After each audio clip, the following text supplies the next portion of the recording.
We feel grateful to people of Tenali and ఆ దేవుడు కూడా ఈ అవకాశం కల్పించినందుకు. ఒక దాతగా ముందుకు వచ్చి ఒక కార్యక్రమంలో ఆస్తులు విపరీతంగా ఉండి ఏదో మనవంతు మనం సమాధానం చేయాలనుకోవడం ఒక ఎత్తు అయితే, చాలా చిన్న కుటుంబ నేపథ్యం, ఈ రోజుకి కూడా చాలా కష్టపడి ఆ పోతురాజు గారి ఆ పేరుని నిలబెట్టాలని ఆ ఫ్యామిలీ అంతా ఎంతో చదువుకొని చాలా ఆదర్శవంతులుగా వాళ్ళు చేసే ప్రతి కార్యక్రమంలో కూడా ఎక్కడ కూడా రాజీ లేని విధంగా నిలబడిన కుటుంబం అది.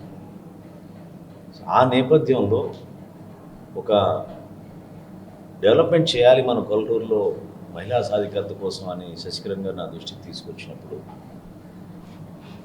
ఆ రోజున ప్రభుత్వంలో ఉన్న అధికారులతో మాట్లాడి తెనాలిలో ఒక పైలట్ ప్రాజెక్టుగా ₹1,00,00,000 మనం భవన నిర్మాణం చేసుకుని తప్పకుండా మనం ఎంఎస్ఎంఈ ప్రాజెక్ట్ ఒకటి మహిళల కోసం తీసుకొద్దామని ఒక ప్రయత్నం చేశాం.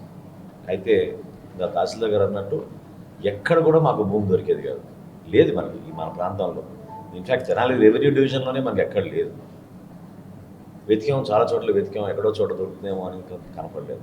అప్పుడు శశికరణ్ గారితో డిస్కస్ చేసినప్పుడు తహసీల్దార్ గారిని పిలిపించి వారికి ఉన్న ల్యాండ్ని చూపించి అది సరిపోదు అనుకుంటే అదనంగా మరొక 6 ఎకరం దాదాపు 43 లక్షలు 45 లక్షలు ఖర్చే భూమిని ఈరోజు రాష్ట్ర ప్రభుత్వానికి ప్రభుత్వం తరఫున జిల్లా కలెక్టర్ గారి పేరు మీద మన సబ్ కలెక్టర్ గారు తహసీల్దార్ గారు ఆ భూమిని తీసుకుని రాబోయే రోజుల్లో ఆ భవన నిర్మాణంకి ఆ ప్రాంతంలో ఉన్న మహిళలకి మనం ఖచ్చితంగా 100% ఒక చిన్న ఎంఎస్ఎంఈ యూనిట్ ఒకటి ఏర్పాటు చేసి ఉపాధి అవకాశాలు పెంచే విధంగా, లొకేషన్ పరంగా మనకి కొల్లూరు గుంటూరుకి కానీ అమరావతి కానీ చాలా దగ్గర ఉంటుంది కాబట్టి ఒక టార్గెట్ పెట్టుకొని, ఎందుకంటే అతి పెద్ద పంచాయతీ మనకి ఉమ్మడి జిల్లాలోనే కొల్లూరు పంచాయతీ.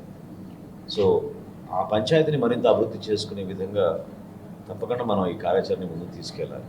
ఇదెంతో బాధ్యతతో కూడిన పని.